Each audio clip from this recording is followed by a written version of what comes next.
di daratan, dia bisa semua hidup di air asin. Jadi dengan hidup di air asin, lamun bisa meneruskan generasi-generasinya, maksudnya bisa semakin banyak atau tidak punah lah. Kemudian lamun dapat berkembang membentuk hamparan luas, itu mintakat pasang surut di zona intertidal maupun subtidal. Nah, maksudnya itu lamun itu dia bisa berkembang dan juga hidup di area intertidal. Intertidal itu kan di daerah yang kadang ada kena pasang, kadang juga ada daerah surut. Jadi dia, tapi umumnya dia yang harus tenggelam di perairan. Jadi yang tertutup air lah. Jarang yang ada terbuka. Kalaupun ada terbuka, nggak semua spesies. Ataupun di daerah yang tenggelam di perairan tapi masih mendapat cahaya pasokan sinar matahari. Karena pasokan sinar matahari itu berfungsi untuk fotosintesis. Jadi kan ya namanya tanaman, kalau hijau, hijaunya itu ada klorofil, kemudian ya klorofilnya udah pasti untuk berfotosintesis. Nah, jadi untuk ya seperti pada tanaman umumnya, cuman dia bisa tahan terhadap air asin yang salinitasnya lebih tinggi. Nah, ini contoh-contoh lamun yang ada di Indonesia. Ini ada Zostera japonica, tipe yang biasa hidup di Jepang atau apa.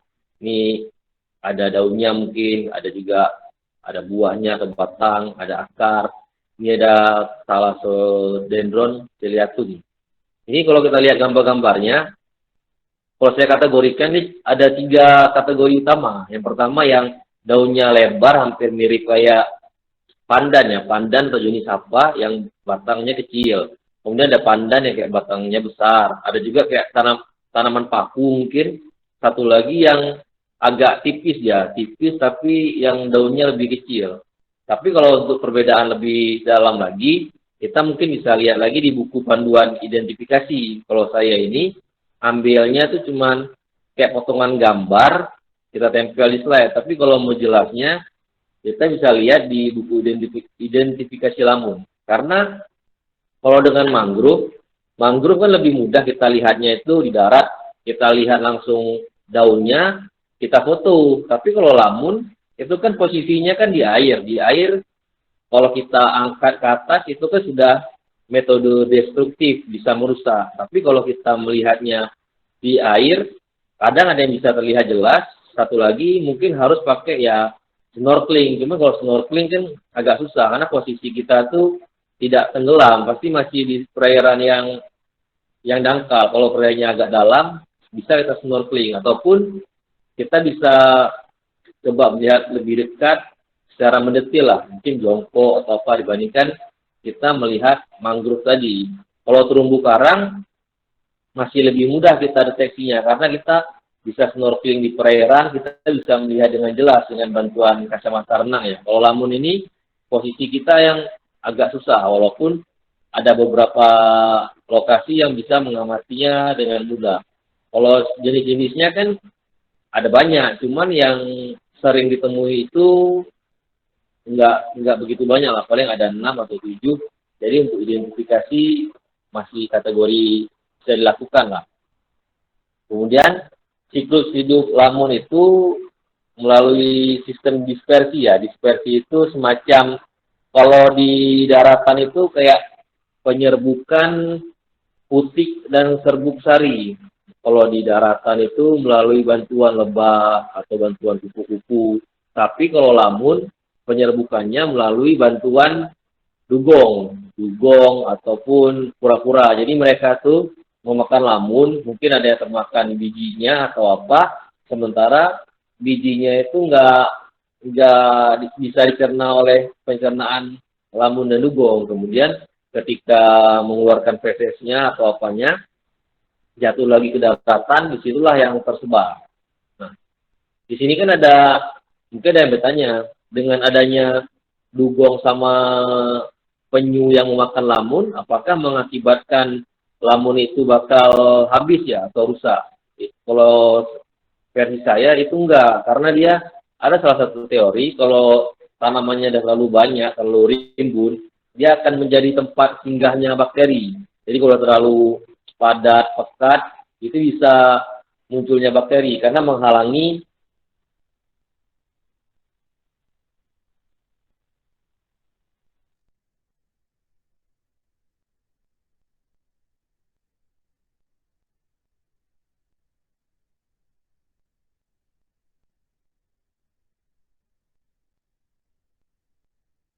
ya ada orang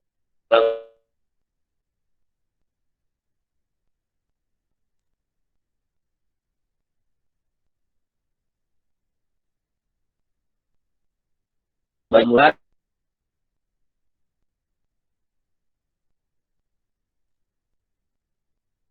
kalau itu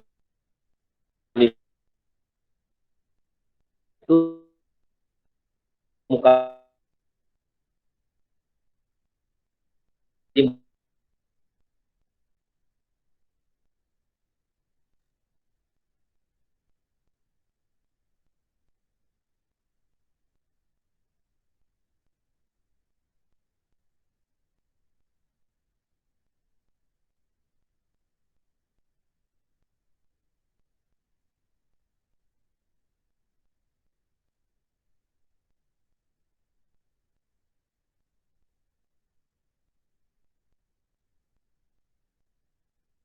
ini adanya di tempat-tempat ya daerah ini harus juga yang di nggak support gitu jadi fungsi ekosistem dan setama itu alur-alurnya semacam air baik dari gunung itu ketika membuat yang yang besar atau apa dia di temun baru nanti dia berangkat kembang terlalu banyak terkena dia itu saja lah macam yang di sekarang buat rusak pada untuk orang dengan pentingnya di laut biasanya laut dia kayak agar dia mulai tumbuh.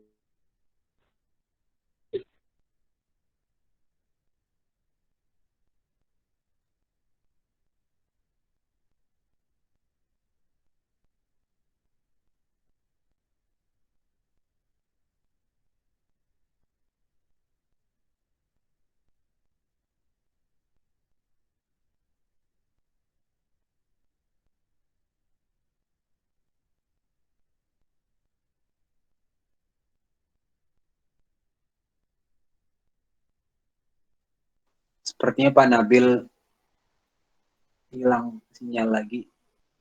Sebentar ya, kita tunggu dulu. Bapak sambil menghubungi Pak Nabil lagi.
Halo, halo. Suara saya terdengar apa belum? Dengar, Pak. Oh ya, kalau slide-nya masih muncul, Belum, Pak. slide-nya belum muncul ya? Iya, Belum, Pak. Pak. Sebentar.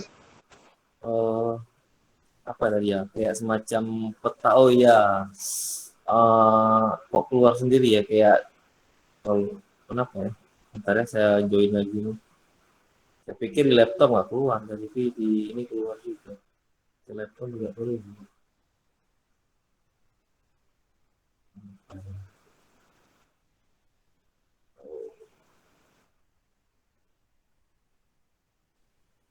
Gini bang.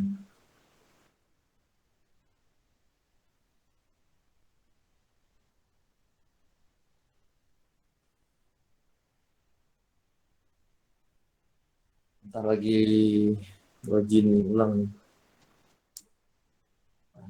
Bersih.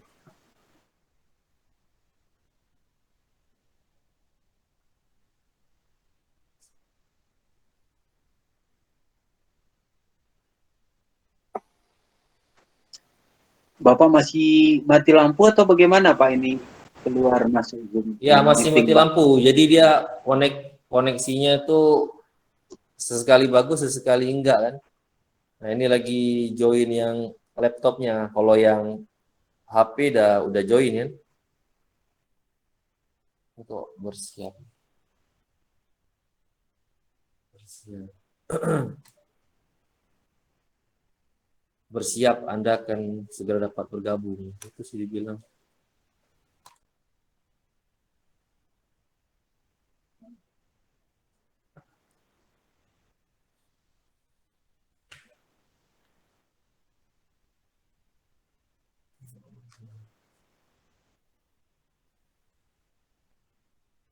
Waduh, jaringan udah mengeluh.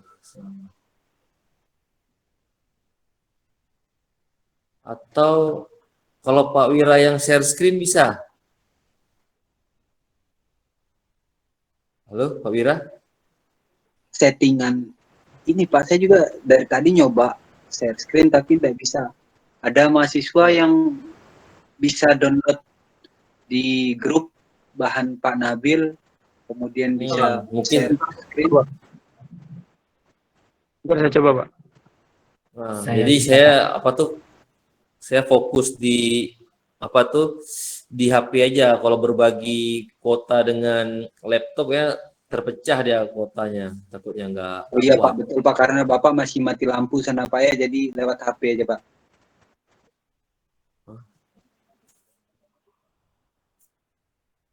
Apakah sudah terlihat, Pak?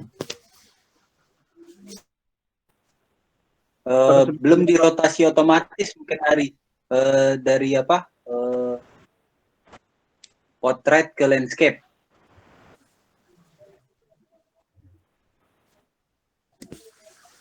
Saya pakai laptop Ari.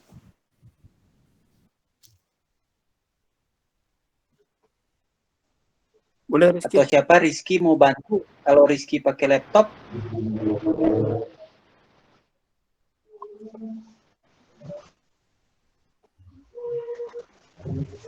misal Rizky mau bantu sharing lewat laptop, mungkin bisa juga. Soalnya Ari hilang lagi tampilan tadi yang Ari share layarnya.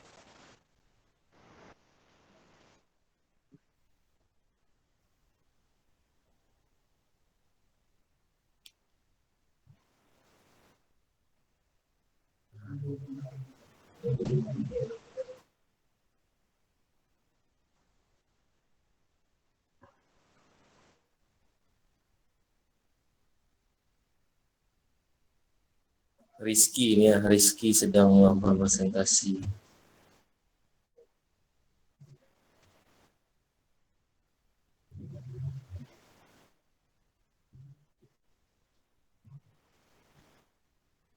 Sudah terlihat, Pak? Apa? Saya apa ya? Belum ya? Belum apa ya?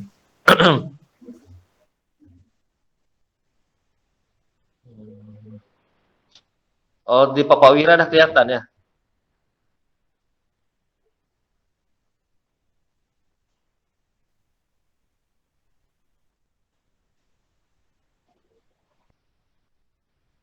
Saya sudah terlihat jelas itu, oh, Rizky.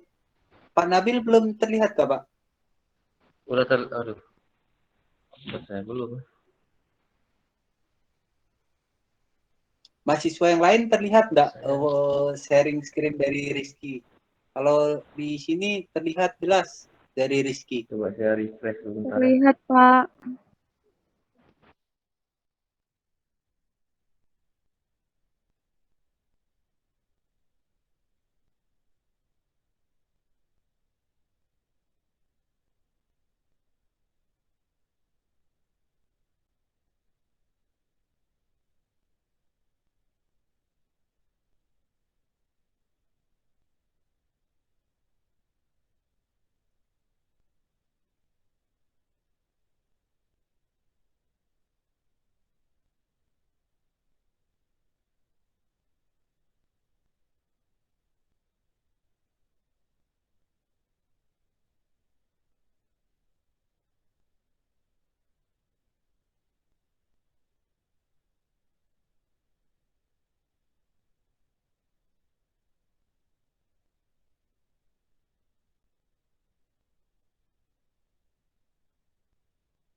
Nggak dengar suara ya. Tolong turun bawah lagi Rizky. Sekarang udah kelihatan. Tadi saya refresh link. Turun ke bawah. Nah, lagi. Nah, tadi sampai situ kan. Fungsi dan estetika. Nah, ini dia, stop. Nah, ini dia gambaran tadi intertidal. Intertidal itu zonasi yang masih terkena efek pasang surut. Jadi di situ ada sesekali pasang, sesekali turun. Jadi masih ada apa? Bisa terendam air, bisa juga yang enggak terendam air. Tapi umumnya dia masih terendam air. Yang enggak terendam air itu paling cuma beberapa spesies. Tapi kayak saya cerita tadi, kalau yang subtidal dia tempat yang terkena tertutup air laut tapi masih bisa ditembus cahaya matahari. Nah, jadi kan lamun itu tertutup semua dengan air tapi masih butuh cahaya matahari. Jadi dia tidak bisa hidup dengan zonasi yang berdampingan dengan terumbu karang karena terumbu karang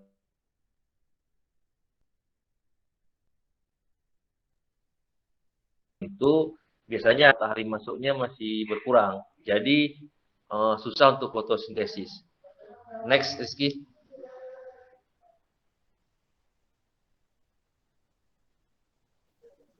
Nah, ini gambaran tadi yang intertidal. Kita bisa lihat kan, intertidal itu masih ada airnya, masih ada daratnya, masih apa ya? Masih ada konektivitas lah antara daratan dan perairan. Tapi kalau subtidal itu udah tertutup perairan, tapi masih bisa dilihat dengan mata atau masih bisa dilihat masih tembus lah cahaya matahari.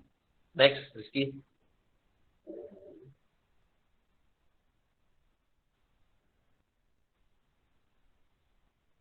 Next, saya belum turun ya layarnya.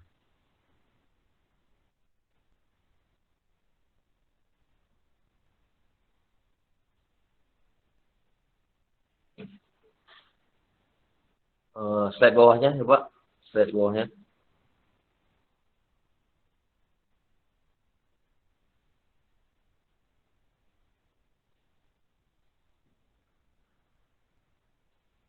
Slide di bawahnya lagi. Nah, kalau slide bawahnya lagi di tempat saya itu fungsi lamun itu dia ada 4 fungsi. Yang pertama itu sebagai produsen primer. Produsen primer itu lamun dia bisa menghasilkan bahan makanan lah. Bahan makanan itu ya bagi hewan-hewan kecil, baik itu penyu, dugong, kemudian juga ada yang mungkin sebagian ikan ada yang mengkonsumsi lamun, tapi tidak banyak, tidak semua. Ataupun itu menjadi tempat tempat hidupnya jasad renik yang menjadi sumber utama makanan dari fitoplankton. Makanan fitoplankton nanti kan seterusnya kayak dimakan zoom, makan ikan kecil, atau semacam rantai makanan lah. Jadi kan selain itu, dia juga karena tanaman air sudah pasti ada hal manfaat yang tidak terlihat tapi manfaatnya terasa, kayak penyerapan karbon. Penyerapan karbon bagi kita tidak terasa itu karbon yang diserap. Tapi sementara kalau dari siklusnya itu sangat membantu karena kan untuk fotosintesis diperlukan CO2. Kemudian C-nya dipakai oleh tanaman untuk terus berkembang, mungkin masuk dalam struktur tubuhnya atau menjadi bahan makanan. Sementara O2-nya nanti dilepaskan pada saat fotosintesis. Nah, sementara O2 itu sangat penting bagi makhluk hidup yang ada di perairan. Itu salah satunya produsen primer. Kemudian kalau habitat biota laut sudah jelas, itu tuh habitat ikan-ikan kecil untuk sebagian nursery ground atau juga spawning ground, tempat pemijahan. Jadi tempat berlindung lah dari mangsa-mangsa yang besar. Bisa juga untuk makan makanan ikan kecil atau tempat taruh telur ikan supaya aman dari mangsa.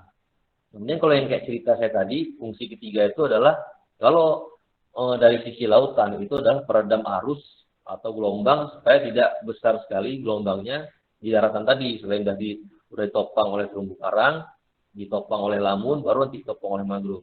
Sementara kalau dia airnya datang dari darat, seperti yang tumpahan air dari gunung ataupun dari limbah rumah tangga, setelah ditahan oleh mangrove, kemudian ditahan oleh lamun. Dan juga lamun bisa menangkap sedimen dari run out, itu air yang turun dari gunung, dia sedimennya akan ditangkap oleh lamun, sementara airnya mungkin sama nutrien lain akan masuk ke zona terumbu karang atau zona perairan lainnya.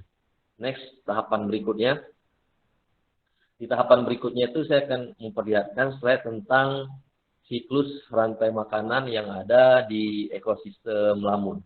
Nah, sebenarnya rantai makanan itu kalau yang udah diceritain semacam rantai makanan khusus lah di perairan. Tapi ini kita memperkecil rantai makanan apa yang ada di laut. Ya sudah pasti pertama mungkin dari jasa-jasa renik akan dimanfaatkan oleh fitoplankton, zooplankton, kemudian ada jenis-jenis ikan barona, penyu, dugong, ada juga yang kayak ikan buntal yang jenis lain mungkin kecil, larva udang, teripang, kepiting, dan jenis-jenis hewan-hewan kecil lainnya lah. Tapi kan studi ini saya masih memakai gambar dari internet, sementara nanti mungkin yang kelas ini kalau sama Pak Wira bisa memfoto langsung lah bagaimana rantai makanan yang ada di komunitas lamun itu. Apakah nanti terdapat penyu ataukah terdapat dugong? Kalau ikan apa yang terdapat? Tapi kalau dugong sama penyu, kalau kalian datang rame-rame nanti ke sana, pasti agak sulit ditemui karena hentakan kaki kalian tuh waktu masuk perairan, mereka akan rasa ini dengan tekanan yang ramai dan besar, udah pasti ini ada sesuatu yang berbahaya. Mungkin itu bakal pindah duluan. Tapi kalau kepiting, teripang masih bisa dilihat lah, atau jenis-jenis ikan tertentu itu masih bisa kalian amati. Jadi rantai makanan apa aja yang ada di situ. Nah, kalau di slide selanjutnya saya ingin menjelaskan tentang jenis-jenis nama lamun yang ada di Indonesia. Di situ kan ada banyak spesiesnya, ada juga dibilang lamun alat suntik, lamun kayu, lamun sendu, lamun tropika. Nah, yang nama-nama ini kan ada nama latinnya, ada nama di Indonesianya. Cuman kan penamaan ini semoga ini penamaan Indonesianya. Takutnya di berbagai daerah tertentu ada penamaan tersendiri. Kalau tempat saya mangrove, pohon bangka. Tapi kalau pohon bangka mungkin belum nasional. Tapi kalau lamun itu, karena di tempat saya kecil sama tempat saya kerja nggak ada lamun, jadi kalau melihat lamun itu di kampung orang. Di kampung orang saya nggak tahu bahasanya apa lagi. Mungkin di Tanjung Pura juga masih bilang lamun dan tidak ada bahasa lainnya. Pada bahasa lainnya mungkin menyesuaikan saja. Lanjut lagi slide bawahnya. Nah, di slide bawahnya itu saya memperlihatkan gambar. Di situ sebaran lamun yang ada di Indonesia. Nah, salah satu referensi saya baca, lamun itu umumnya ada di daerah tropis atau yang area zona khatulistiwa. Jadi kalau kita lihat peta Indonesia ini, Lamun ini yang ada warna pinknya lah.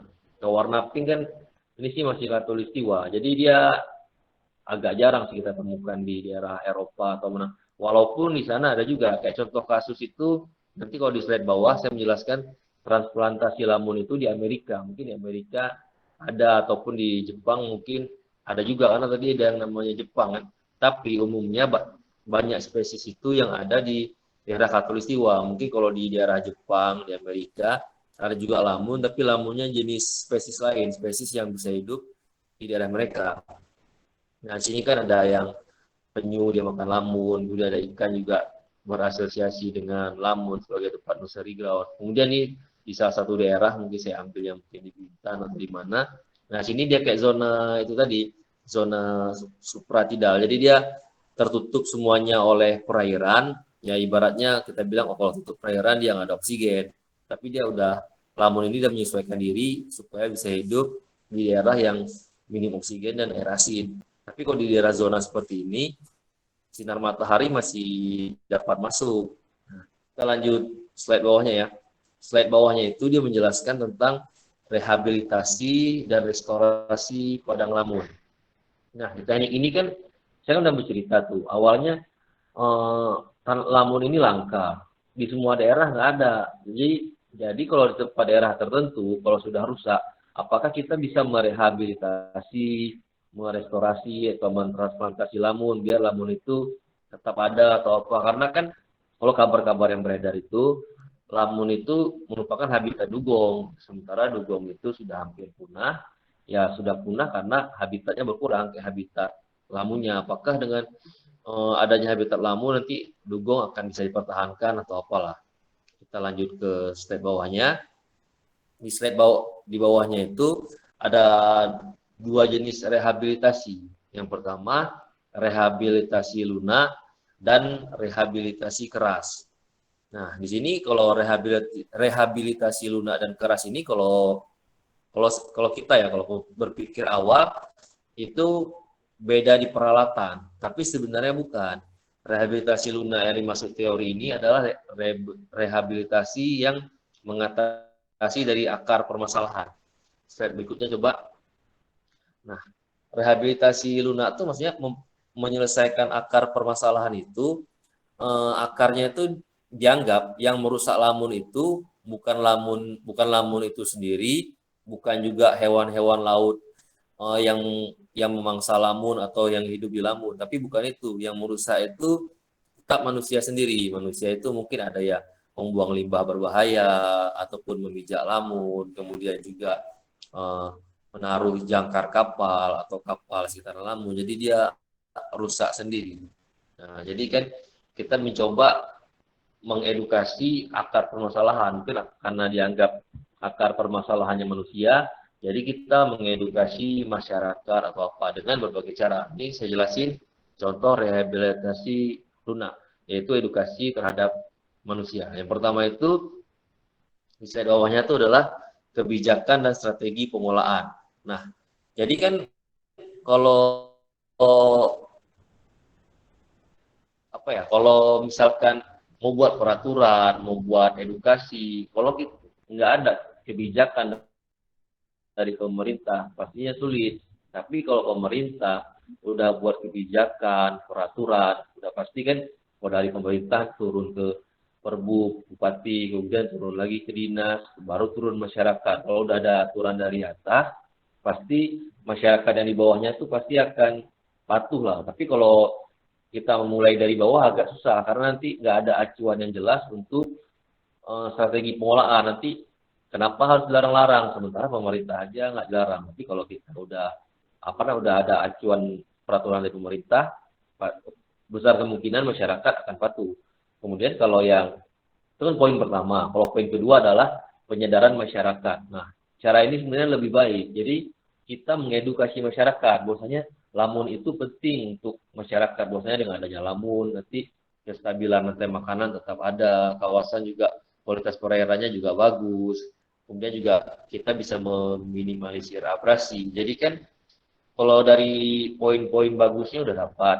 Cuman poin kekurangannya adalah dengan adanya lamun, maka akan berkurang area tangkapan perikanan skala kecil. Jadi kan mereka tuh untuk mendapatkan sesuatu hal yang bagus, tetapi ada sesuatu hal juga yang dikorbankan. Jadi situ kita coba edukasi bahwasanya manfaat yang diterima lebih besar daripada hal yang dikorbankan. Mungkin kalau dikorbankan zona penangkapannya skala kecil, masyarakat diarahkan untuk mengambil penangkap ikan di zona yang lebih jauh lah atau yang agak ke dalam sedikit lah di perairannya. Sementara untuk mengganti zona yang dipakai untuk untuk habitat lamun mungkin bisa dipakai untuk ekowisata. Kalau ekowisata berbeda dengan wisata yang bebas. Kalau wisata yang bebas itu kan udah pasti banyak tuh wisatawannya yang hadir atau apa. Dengan kehadiran banyak wisatawan, maka akan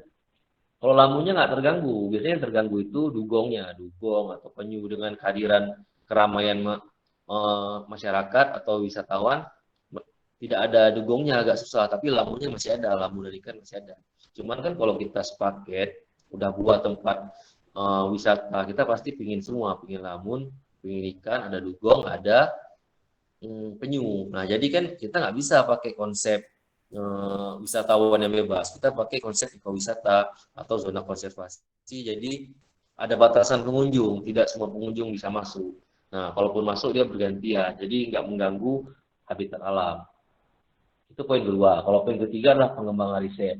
Nah, pengembangan riset itu kan mungkin kalau yang saya ceritakan lamun seperti ini, di teori buku seperti ini, kita baca di luar negeri atau berdasarkan kearifan lokal, yang kita dapat info tentang lamun masih sedikit. Makanya butuh riset atau penelitian. Ya penelitian secara kecil lah, mungkin ya kayak praktikum ataupun PKL, skripsi ataupun disertasi, riset yang dibiayai. Jadi kita bisa mengetahui apa sih manfaat utama lamun, kemudian apa saja yang menyebab menjadi ancaman dari lamun, kemudian bagaimana cara kita merehabilitasi, memperbaiki kualitas air, atau mengembangkan lamun itu untuk untuk komoditi yang bisa dimanfaatkan untuk masyarakat. Jadi itu nggak bisa hanya diduga atau dipikirkan saja, pasti butuh riset. Jadi kalau bisa nanti penyelenggara riset baik itu dari RIPI, pendanaannya ditambahkan untuk lamun, gitu juga yang dari akademisi ya, dari mahasiswa. Apakah nanti dibagilah yang mau skripsi atau PKL coba diarahkan tentang lamun. Jadi ada terus masukan-masukan yang baru tentang lamun. Kita turun ke yang berikutnya, yang keempat.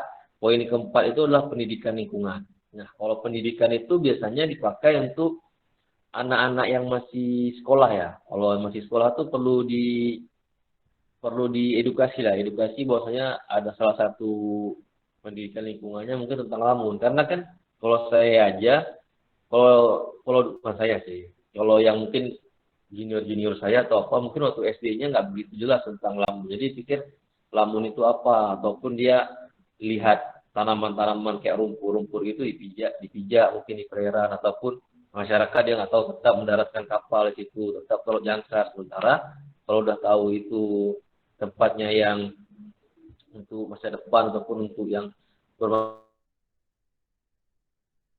untuk jangka panjang, mereka nggak akan situ karena mereka udah dibekali wawasan. Jadi kita sebenarnya ini tidak boleh berpikiran negatif kepada masyarakat, karena bisa jadi masyarakat itu nggak tahu juga dia manfaat dari lamun. Tapi kalau udah diedukasi, pasti dia udah tahu. Kalau udah diedukasi kan biasanya orang lebih terbuka pikirannya, jadi dia udah bisa berpikir sendiri. Kemudian yang itu poin keempat ya.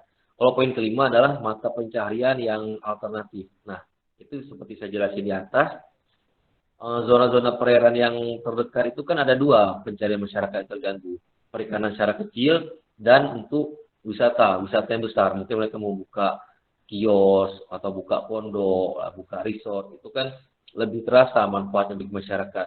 Kami lebih banyak manfaat yang dapat dengan kami beroperasi di situ dibandingkan tempat itu dikosongkan untuk kawasan lamun. Nah, itu menjadi apa ya? Menjadi suatu kayak problematika yang agak susah dipecahkan. Satu sisi kita bertahan di ekologi. Karena yang bertahan di ekologi umumnya nggak bekerja di sekitaran situ sektornya, nggak terganggu mata pencahariannya. Pasti dibilang masyarakat, oh kalau Bapak nyaranin konservasi lamun, nyaranin ini karena Bapak nggak terikat kerja di sini, Bapak sudah ada pekerjaan di tempat lain. Tapi kalau kami yang tinggal di sini, kami butuh sekali lahan itu untuk mencari nafkah, baik itu untuk kami berwirausaha ataupun kami menangkap ikan secara kecil. Nah, kalau tentang hal-hal yang seperti itu, kita butuh riset, kita butuh kebijakan, gimana cari cara yang benar-benar tidak saling merugikan, yang orang akademis nggak dirugikan, masyarakat itu nggak dirugikan, begitu juga alam nggak dirugikan. Tapi setahu saya itu masih perlu dikaji lagi, sampai sekarang juga masih belum selesai lah urusan. Kita masih harus mengkaji lagi bahwasanya biar sama-sama mendapat manfaat. Kemudian poin yang keenam, tadi kan poin 5, poin yang keenam itu adalah pengikut sertaan masyarakat.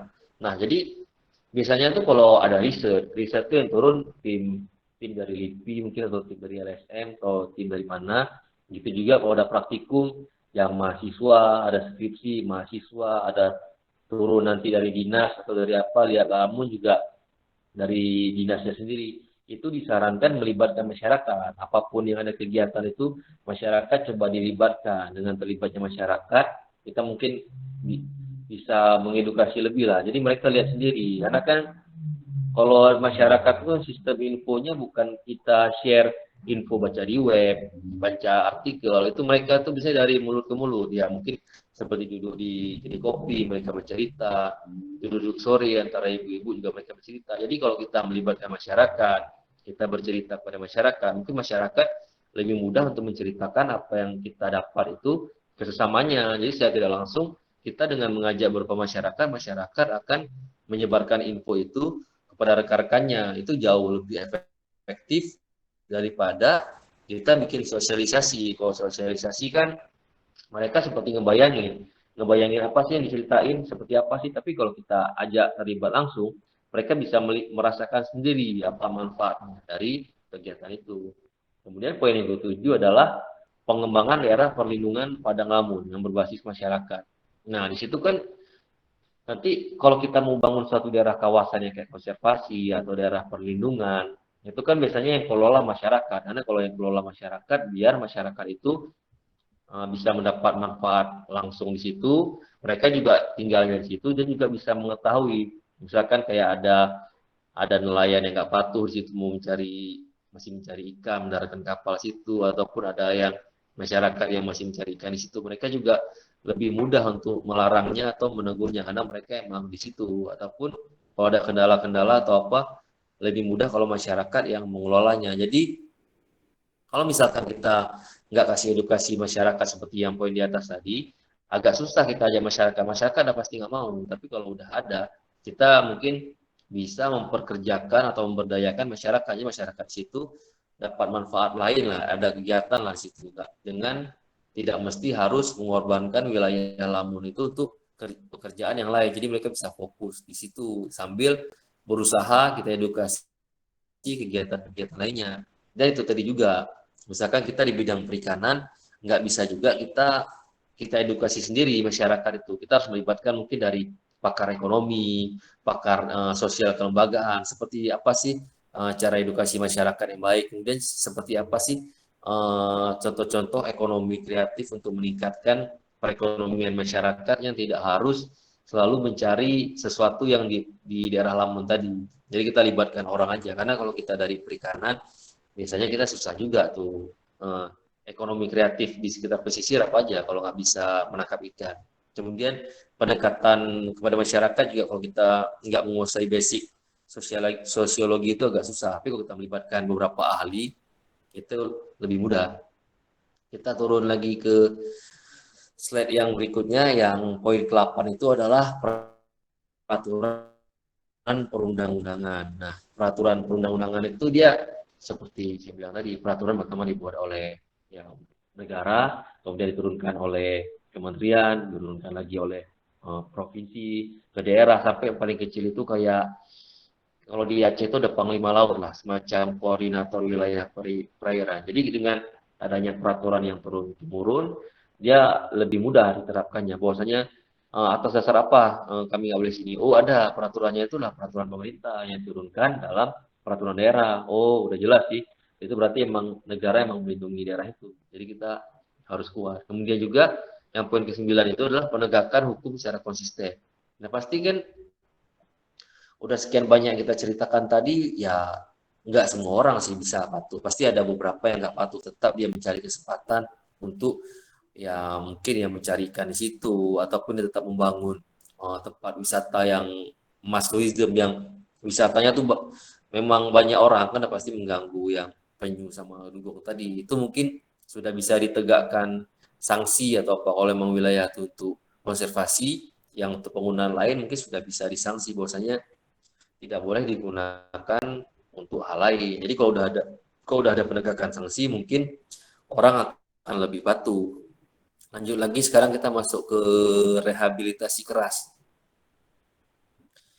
Kalau yang rehabilitasi keras itu dia lebih ke upaya manusia untuk melakukan tindakan dalam merehabilitasi lamun, yaitu bisa dikatakan kita turun langsung lah ke lapang kayak adik-adik nih. Nanti kan mau praktikum tuh, kalian lihat situ apakah lamunnya memang banyak masyarakat, atau lihat di peta citra kan, oh emang segini lamunnya, 5 tahun lalu lebih sedikit, sekarang lebih banyak. Ataupun kalau mau dibuat lebih banyak, kita bisa pakai coba beberapa teknik transplantasi yang akan coba saya jelaskan ya.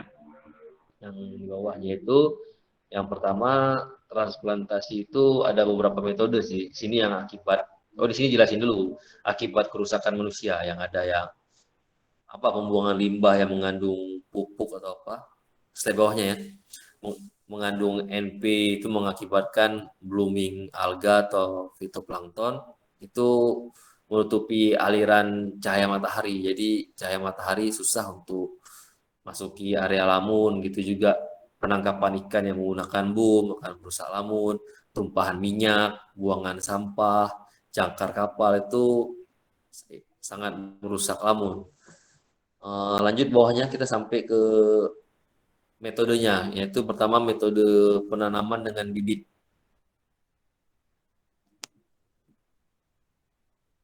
Turun bawahnya bisa slide-nya. Kalau depan saya udah sampai ini, metode penanaman dengan bibit. Yang pertama dengan biji.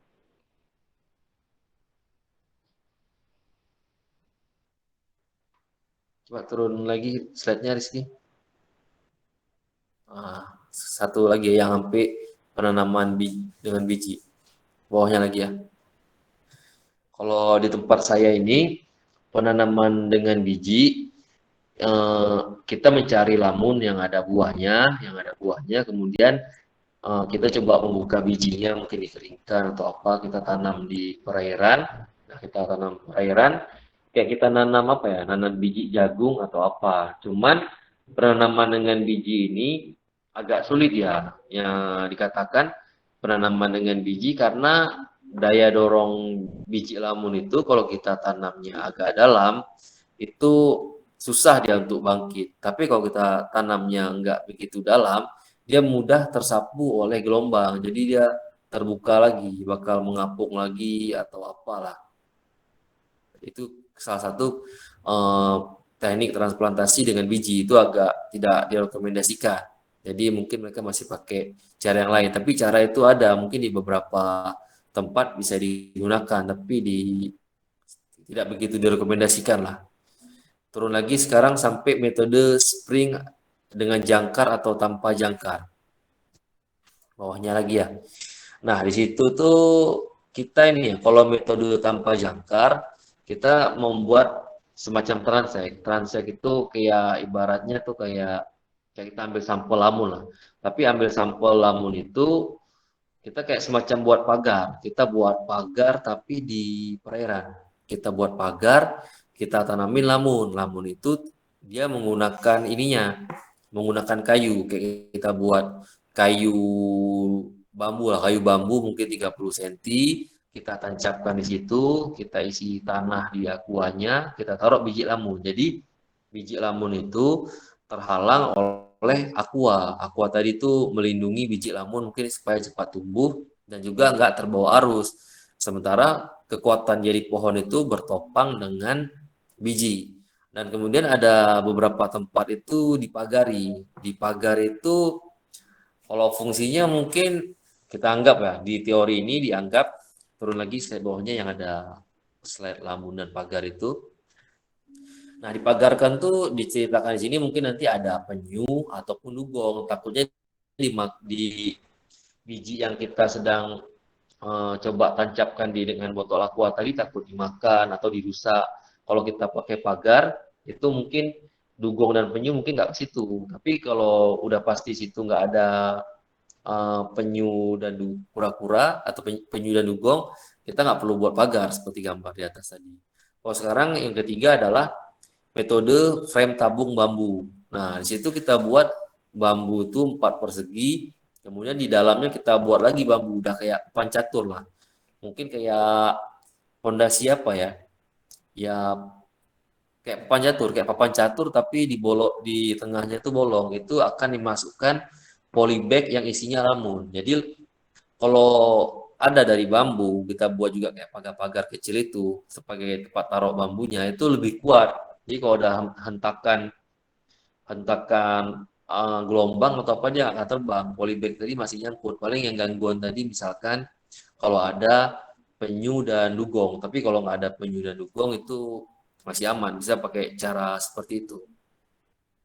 Yang keempat adalah metode plug. Metode plug itu nanti ada dua. Yang pertama tuh metode kayak apa ya? Kita menggali lubang agak dalam, kemudian kita kita tutup lah. Tapi kalau tadi kan biji, kalau ini bukan biji, yang kita pindahin langsung itu adalah tunasnya.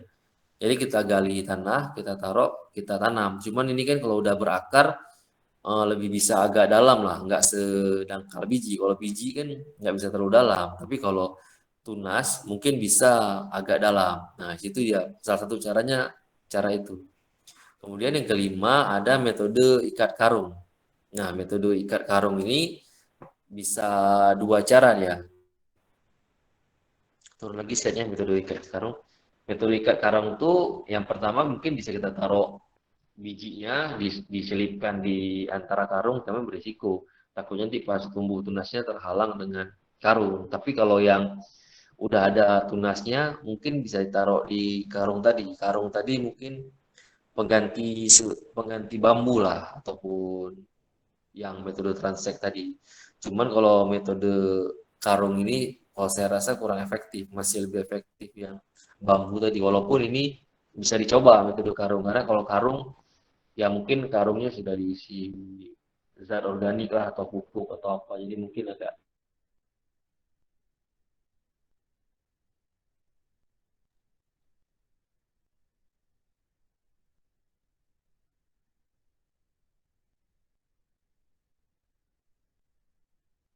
biar lebih cepat tumbuh atau apa. Kemudian lanjut lagi sekarang metode plug yang kedua. Metode plug yang kedua yang slide bawahnya ada gambar pipa paralon itu. Nah, jadi kita memotong 40 cm, kita tekan ke dalam perairan, kan kita tarik lagi tuh pipa yang ditancapkan tadi. Pas kita tancap yang pipa tertancap di perairan itu kita tarik kan akan meninggalkan lubang.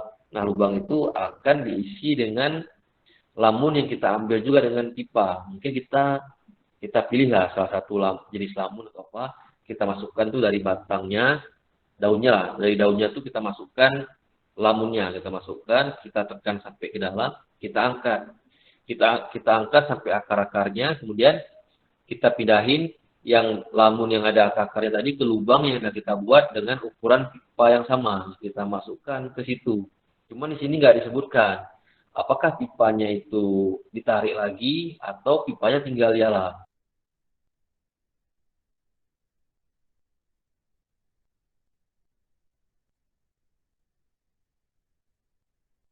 Ya nanti bisa coba saja apakah lebih bagus pipanya di dalam biar tetap kuat ataupun ya ditarik aja pipanya nggak usah sampai ke dalam. Itu sini nggak dibilang lagi. Tapi cara ini lebih bagus sih, kita bisa mindahin. Kalau percobaan di Amerika itu mereka memakai metode plug tadi, metode plug dengan pipa. Cuman mereka menyarankan harus agak dalam ya, harus sekitar 45 cm dari tanaman-tanaman lain yang nggak diperlukan. Itu pasti bakal mengganggu lamun tadi. Tapi kalau kita yang tanamnya agak jauh, itu udah pasti cuma lamun yang bisa tumbuh situ. Kalau tanaman lain di daratan tuh akan terganggu tumbuhnya, pasti agak sulit lah. Nah, ini contoh-contoh yang pernah dilakukan transplantasi lamun itu di Amerika. Cuman kita nama daerahnya kita nggak tahu. Karena kalau di Indonesia datanya mungkin masih sedikit ya, atau belum ada yang mencoba atau apa. Jadi bisa nanti adik-adik ini kalau praktikum atau apa bisa mencoba kayak transplant lamun itu dari tempat yang satu ke tempat yang lainnya, apakah bisa bertahan atau enggak dengan metode-metode yang udah saya coba jelaskan tadi kan. Ini beberapa tempatnya tentang transplant itu ada metode-metodenya, ada spring, ada seed itu yang model benih ya. Kalau spring ini model yang plug tadi mungkin. Kemudian ada model anchor, yang itu model pokoknya pemberat tadi semacam yang metode tancap dan yang lainnya. Setelah materinya udah sampai di sini, berikutnya mungkin sesi tanya jawab ya. Kalau yang bertanya silahkan ya.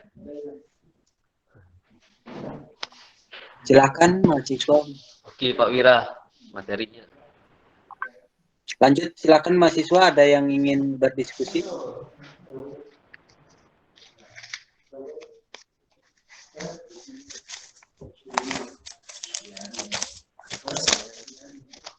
Saya dulu Pak, ini terkait dengan tadi Ya boleh. tertarik itu Pak untuk sebenarnya kalau mudahnya identifikasi lamun itu kalau dari mangrove kan memang dia sulit. Kalau lamun ini Apa? dia kadang terendam Pak ya. Kalau mangrove kan enak kita lihat mulai dari akar, batang apa segala tuh Pak.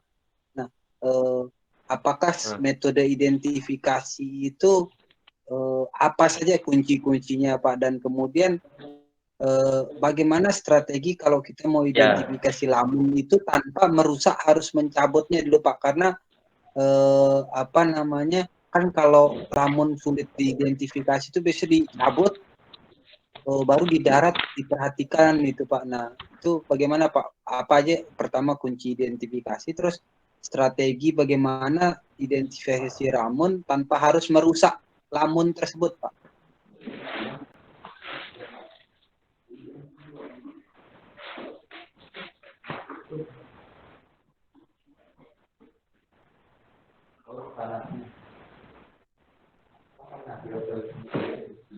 Oh, kalau versi saya kan karena kita pasti terhambat dengan pengambilan gambarnya. Kalau mangrove kan kita bisa berdiri, kita lihat, kita identifikasi dengan buku. Tapi kalau lamun mungkin kita pakai kamera bawah air kalau ada. Jadi kita pakai tongkatnya itu, kita pakai kamera bawah air, kita pegang lamunnya, kita foto, kemudian kita lihat hasil fotonya, baru kita identifikasi. Kita jadi butuh alat tambahan lah gitu.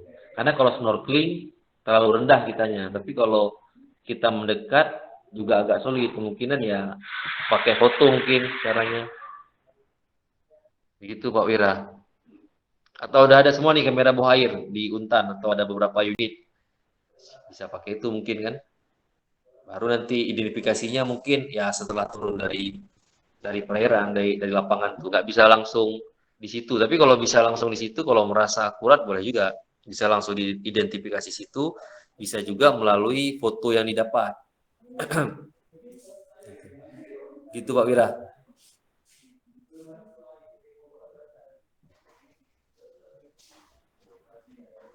Silakan mahasiswa bagi yang ingin berdiskusi.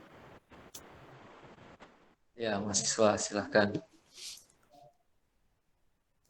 Sebelumnya mereka pernah ini Wir, pernah pergi ke tempat yang ada lamunnya itu sebelumnya.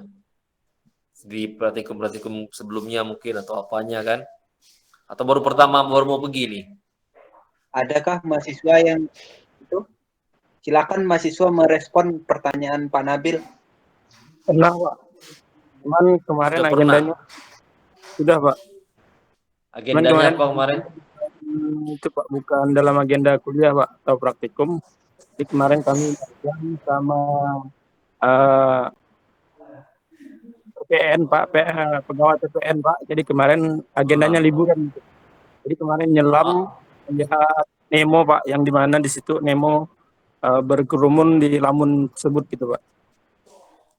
Itu kamu lihat Nemonya kayak mana? Snorkeling atau kayak mana tuh? Atau kalau snorkeling kan bisa tenggelam, maksudnya badan kamu kan ya bisa kamu lihat pakai kacamata snorkeling atau apa kan? Lihat Nemonya Kemarin, kemarin tuh. kemarin cuman pakai masker snorkel aja Pak, yang kedalamannya tidak terlalu dalam, sekitar kurang lebih 1,5 meter gitu Pak. Jadi Oh iya, berarti kok dibuat aman gitu Pak. ya kalau 1,5 meter posisinya berarti bisa dia badan kita kayak mendatar tuh kayak gaya renang itu enak juga identifikasi walaupun segitu mungkin jarak pandang kurang bagus atau apa. Kalau merasa jarak pandang kurang bagus ya pakai foto pakai kamera tadi karena kan saya juga nggak merasakan sendiri ya kayak mana di daerah situ. Jadi kalau nggak pas pandangan ya mungkin di foto atau apa. Tapi waktu itu Ari ini ya kira-kira menurut Ari ya kalau Ari nggak bisa identifikasi jenis lamun, kalau Ari lihat itu satu jenis semua atau ada beberapa jenis yang berbeda ya? Secara kasarnya lah, secara penglihatan biasa di situ. Kalau yang dilihat kemarin ada beberapa jenis juga gitu Pak. Cuman kemarin kan memang lamunnya tuh ditanam di situ gitu Pak. Kayak memang dibuat khusus biar Nemo tuh cuman di situ gitu Pak. Nemo tuh biar hanya di itu Pak. Oh Yang iya iya. dari Nemo situ nanti orang-orang berkunjung bisa menghasilkan uang juga untuk masyarakat di sana gitu Pak.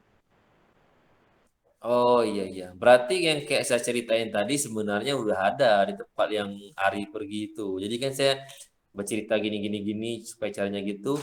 Rupanya udah diterapkan sama masyarakat. Apa masyarakat mungkin udah duluan tahu lah di Kalimantan tuh. Karena kalau di daerah saya nggak sampai kayak Ari ceritakan ada Nemo itu. Mereka cuma bilang di situ ada apa namanya tanaman-tanaman gitulah Pak di perairannya. Di daerah saya ada perairan kayak gitu. Cuman karena masyarakat itu nggak manfaatkan daerah itu ya dibiarkan gitu aja. Tapi kalau tempat yang ramai mungkin bisa-bisa nggak ada karena kan orang bisa ada banyak kapal, banyak pijakan gitu.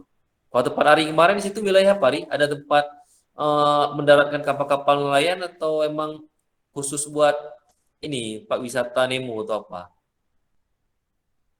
Ya kemarin memang yang khusus untuk kapal mendarat itu ada juga Pak, dibuat dermaga gitu Pak, yang memang dermaga itu langsung memanjang ke laut, yang memang daerah Nemo itu memang dilindungi gitu Pak, kayak dipagar gitu Pak, biar enggak ada aktivitas yang lainnya gitu Pak.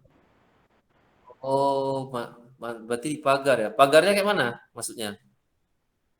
Memang kayak dibatasi gitu Pak, wilayah, kemarin dia buatnya Taman Nemo gitu Pak. Jadi di situ memang udah ada lamunnya juga gitu Pak. Jadi di luar Taman Nemo tersebut yang dikasih tanda kayu segi perempat gitu Pak. Yang memang tidak boleh ada aktivitas menangkap ikan dan sebagainya gitu Pak. Oh, luar biasa ya. Pak Wira, nanti kalau bisa nitip foto lah, nitip foto yang kayak Ari bilang tuh saya juga biar bisa tempel di surat saya bahwasanya di Tanjung Pura udah ada metode gini-gini. Karena kalau di surat saya tadi kan saya cuma bercerita aja. Sementara kalau udah ada contohnya, saya bisa jelasin. Kalau ada fotonya ini foto di daerah Pontianak atau Tanjung Pura udah menerapkan yang Taman Nemo itu. Jadi mahasiswa saya juga bisa ngebayangin bahwasanya tempat itu ada, bukan saya cuma cerita-cerita aja. Nah, gitu. Titik fotonya Pak Wira ya, Ari. Baik Pak. Ada lagi nggak nih yang mau bertanya? Besok hari Sabtu Pak, kita insya Allah praktikum Pak. Ya, ke tempat siang Ari pergi tuh, Wir. Yang dicerita si Iya Ari Pak, itu betul tempat. Pak. Ya udah berarti itulah minta titik foto yang pagarnya tuh kayak mana sih kita.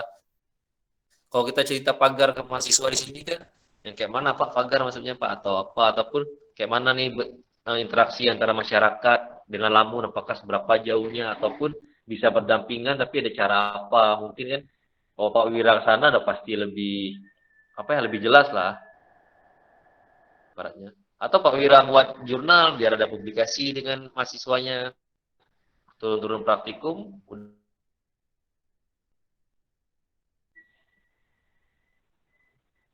Nah, mana Pak Wira? Silakan mahasiswa lagi yang ingin berdiskusi terkait dengan teknis praktikum pun, kalau mau ditanya untuk sampling lamun boleh juga, silakan.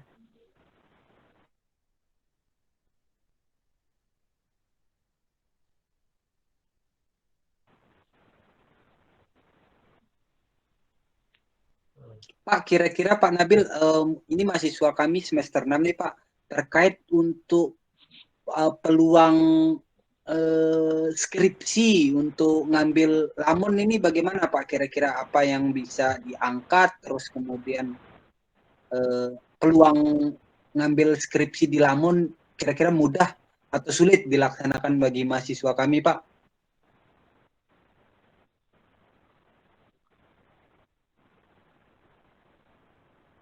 Oh, kalau lamun harusnya mudah karena belum banyak kajiannya. Kalau kayak Ari cerita tuh kita bisa mencoba sistem pengolahannya, tata kelola masyarakat tadi. Bahwasanya masyarakat bisa mengambil manfaat dengan adanya lamun itu untuk perekonomiannya, kemudian juga bisa buat kayak di lamun itu ada Nemo karena kan kalau yang teori kita tuh lamun itu cuman penyu sama dugong, rupanya Nemo bisa di situ. Itu kan suatu karya baru.